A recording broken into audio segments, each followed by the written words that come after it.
Hello guys, good evening, good morning. Samahan niyo ko sa aking ginagawa guys. Nagtanggal ako ng tempered glass ng aking customer. Sobrang kunat po talaga, ang hirap tanggalin. Ganyan po mangyayari pag pinatagal ang tempered glass sa screen ng ating cellphone. Lalo na to sa aking customer. 2 years na daw nakakabit sa cellphone niya yung tempered niya. Dahil sa sobrang kunat ng tempered glass, hininto ko muna gawa ng may isa pa akong customer at magpapakabit din ng tempered glass ng iPhone 16 Pro. So ayan na nga, tapos na ako magtanggal sa tempered glass na makuna. So dito naman ako nahihirapan sa mga bubog na dumikit sa tempered glass na aking kinabit. Ayan, ang hirap po talagang tanggalin kasi pag di mo siya matanggal, magbabawas po yung tempered glass. Kaya kailangan mo siyang pagtiyagaan tanggalin yung bubog na dumidikit sa tempered glass. Ayan. Siguro tinanggal ko yan umabot ako ng mga 20 minutes. Actually guys, sanay naman na ako sa ganito, yung pagtatanggal ng tempered glass na makunat. Lalo na yung cellphone na pakar. Sinaunang mga tempered kasi, sinauna talaga.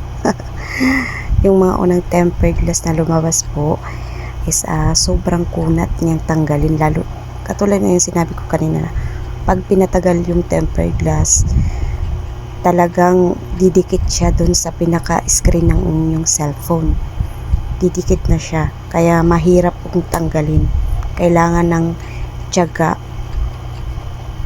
Tulad nga ng sabi nila, pag may tiyaga may nilaga, diba? Ayan lang guys, share ko lang. Thank you for watching guys. Hello guys, good evening, good morning. Samahan niyo ko sa aking ginagawa guys. Nagtanggal ako ng tempered glass ng aking customer. Sobrang kunat po talaga, ang hirap tanggalin. Ganyan po mangyayari pag pinatagal ang tempered glass sa screen ng ating cellphone. Lalo na to sa aking customer. 2 years na daw nakakabit sa cellphone niya yung tempered niya. Dahil sa sobrang kunat ng tempered glass, hininto ko muna gawa ng may isa pa akong customer at magpapakabit din ng tempered glass ng iPhone 16 Pro. So ayan na nga, tapos na ako magtanggal sa tempered glass na makuna.